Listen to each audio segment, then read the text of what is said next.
அப்படி ஒரு ஏஐ உருவாக்கப்பட்டா அது டார்கெட் தேர்ந்தெடுக்கிறதோட நிப்பாட்டாது. அதுக்கப்புறம் தான் அதோட அசல் ஆட்டமே ஆரம்பம். ஒரு கம்பெனியை நிர்வகிக்கிற மாதிரி மொத்த குற்றத்தையும் அவ்வளோ திறமையாக அதால் நிர்வகிக்க முடியும்.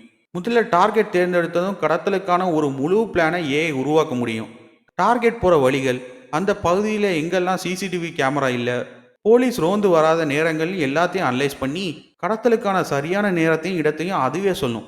இதில் மனுஷங்க செய்கிற சின்ன சின்ன தவறுகளுக்கு கூட இடமே இருக்காது. ரெண்டாவது, போலி அடையாளங்களை உருவாக்குறது. கடத்தப்பட்ட நபரை வேறு நாட்டுக்கு கொண்டு போக போலி பாஸ்போர்ட் தேவைப்படும். சாதாரணமாக உருவாக்குற போலிகளை ஈஸியாக கண்டுபிடிச்சிடலாம். ஆனால் ஏஐ டீஃபேக் டெக்னாலஜி வச்சு பாதிக்கப்பட்டவரோட முகத்தை வச்சு போலியான வீடியோக்கள் உருவாக்க முடியும். இதன் மூலமாக அந்த நபர் பாதுகாப்பாக இருக்கிற மாதிரி ஒரு தோற்றத்தை சுலபமாக ஏற்படுத்தலாம். ஜெனரேட்டிவ் அட்வைசரியல் நெட்வொர்க்ஸ் மூலமாக உண்மையான ஃபோட்டோ மாதிரியே இருக்கிற போலியான ஃபோட்டோக்களை உருவாக்கி சோஷியல் மீடியாவில் எல்லாரையும் நம்ப வைக்க முடியும்.